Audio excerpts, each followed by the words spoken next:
Ferrari unveiled the most radical car they've built in over a decade. New chassis, new suspension, a brand new hybrid system, and they let Lewis Hamilton drive it first. But barely 3 laps into its shakedown at Fiorano, something changed. The car stopped, not in a dramatic crash or with smoke pouring out the back, but in silence. Controlled, maybe too controlled. There was no official explanation, no video showing the full lap, just a red flag, and a garage that shut its doors earlier than expected. Now, insiders are saying the issue wasn't mechanical. It was logical, software-driven, and far more serious than the team is letting on. Because when a 2026 car suddenly stops deploying power mid-lap, you're not looking at a glitch. You're looking at a system warning. And the bigger problem? Ferrari might already know exactly what triggered it. Ferrari's official release on the SF-26 shakedown was, at first glance, exactly what you'd expect. A celebration of their new era. Photos of Hamilton beside the car, Leclerc watching from the garage, and technical breakdowns that emphasize the evolution of their concept. Suspension geometry, aerodynamic resets, and power unit architecture were all proudly highlighted. But buried within that announcement, beneath the press-friendly photos and carefully worded statements, was something strange. A total absence of detail from the track itself. According to Ferrari, Hamilton completed 3 installation laps in wet conditions using demonstration tires. That's it. No telemetry released. No driver quotes about performance. No follow-up on the rest of the day. For a launch this significant, the first run of a car built entirely for 2026, featuring the most powerful MGUK system in Ferrari's history. This kind of silence feels intentional. Eyewitnesses at Fiorano described the mood differently. Hamilton's first out lap was smooth. The car accelerated cautiously, energy recovery sounded clean, and the new engine tone, sharper and more electric, echoed through the damp circuit. But during the third lap, something changed. The hybrid note cut out, and the SF-26 coasted into the pit entry with no engine roar, no throttle modulation, and no sign of a mechanical issue. Then came the shutdown. Ferrari's shutters closed. The car didn't come back out, and the rest of the session was completed behind closed doors with no media allowed to observe directly. What's even more telling is what didn't happen next. There was no live footage released of Hamilton's lap, no video showing him stepping out of the car, no comments about the red flag that had reportedly been raised as the car slowed down. It was as if that moment, the one where the system shut itself down, had been erased in real time. This kind of communication blackout is not common in F1, especially not from Ferrari, a team known for feeding its Tifosi dramatic visuals and patriotic optimism. And yet here they were quiet, contained, and very carefully avoiding the subject everyone was now asking about. Because this wasn't just a test. It was a declaration of intent. And the moment the SF-26 shut itself down on Hamilton's very first outing, it started a conversation Ferrari never wanted to have publicly. The people who were at Fiorano that morning weren't engineers. They weren't journalists or analysts. They were fans. Locals, photographers, a few credentialed spotters, the usual group that gathers for every Ferrari rollout. But what they saw this time wasn't usual. They saw the SF-26 begin to build rhythm. By the second lap, the car was noticeably more confident. Acceleration out of slow corners was tighter. The MGUK whine was sharper, more defined.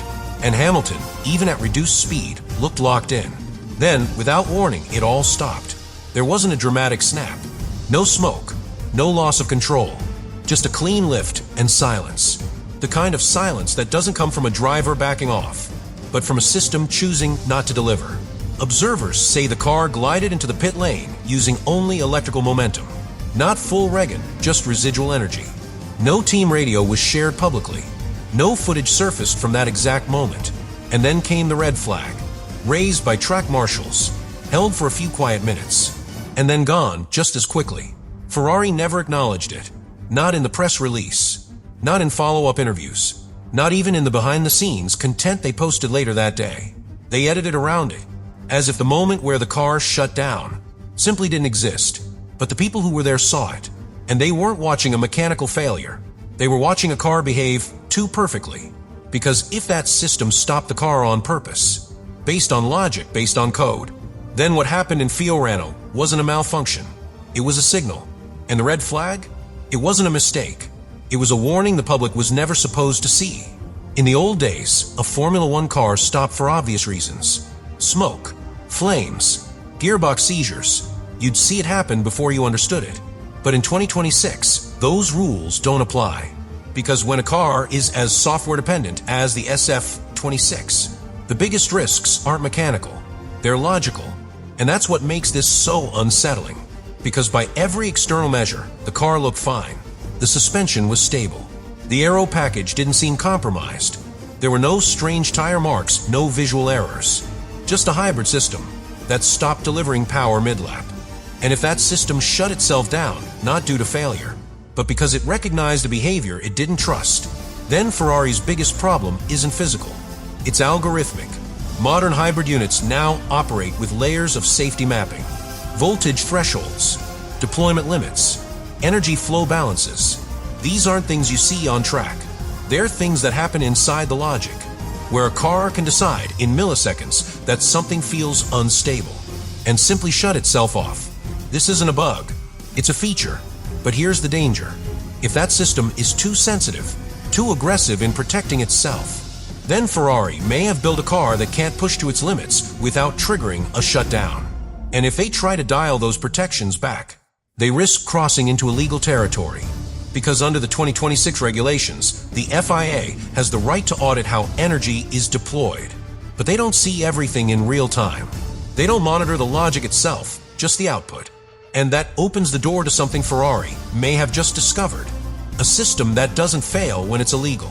A system that fails before it ever gets illegal. When teams suffer a genuine failure during a test, they usually say so.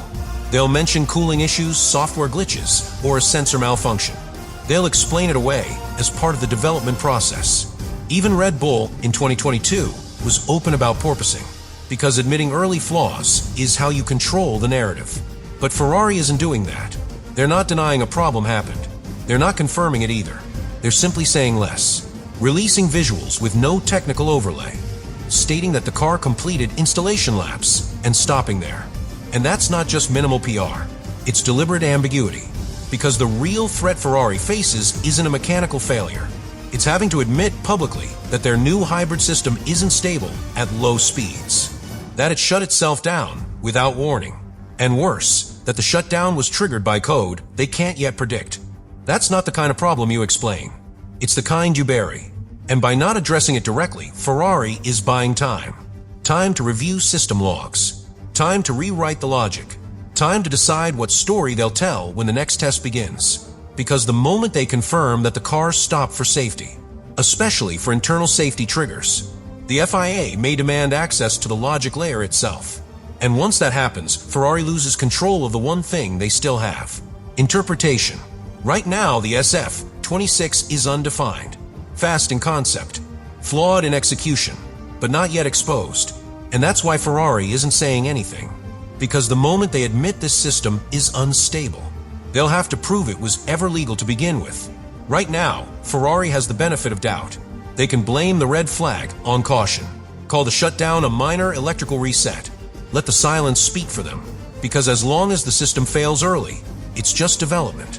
But that window is closing. Because the real danger isn't that the SF-26 failed during its first run. It's what happens if it doesn't fail next time. If the software layer stabilizes. If the system begins deploying energy without triggering shutdowns. Then Ferrari won't just have a working power unit. They'll have something else entirely. A hybrid model that no one else understands. That no one else has seen run at full load. And that's already sitting inside Hamilton's car.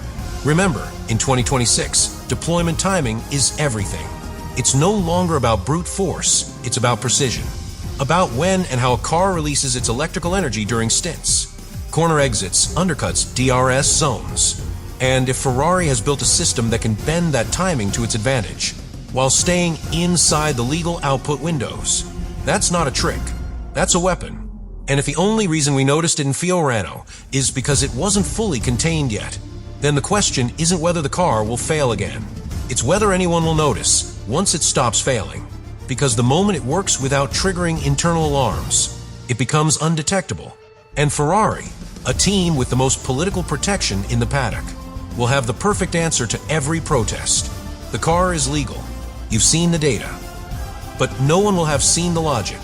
And by then, it won't matter. Because if this system works under full race load, it won't just be reliable. It'll be invisible. There's one possibility that no one at Maranello wants to say out loud, because it doesn't point to a failure. It points to success. Too much success. Too early. What if the system behaved exactly as expected? What if the SF-26 didn't fail at all, but revealed something Ferrari already knew? That their new hybrid strategy was so aggressive, so close to the regulatory threshold, that they're now walking the edge of what's legal and what's invisible. When you build a car around internal logic, not just torque or aero, but real-time decisions made by code, you're no longer racing with a car. You're racing with a black box. And the FIA doesn't audit black boxes. They monitor outputs. They check deployment patterns. But they don't sit inside the code. And they certainly don't interpret logic trees, unless they're forced to, which is why this silence matters. Because if Ferrari had a real fault, they'd say it. They'd control the story. They'd protect Hamilton from the fallout. And they'd avoid letting a red flag become an international headline. But instead, they vanished. They shut the doors. They issued no quotes. And they edited around the moment. As if they didn't want to stop speculation, but needed to delay confirmation. Because if this system works, and if it does so without detection, then the shutdown wasn't the problem. It was the reveal. A glimpse of a machine that isn't unreliable, but unfinished. And if Ferrari perfects it before the season begins, if they solve the shutdown without exposing the logic, then we won't be talking about the moment Hamilton stopped. We'll be talking about the moment no one could catch him again.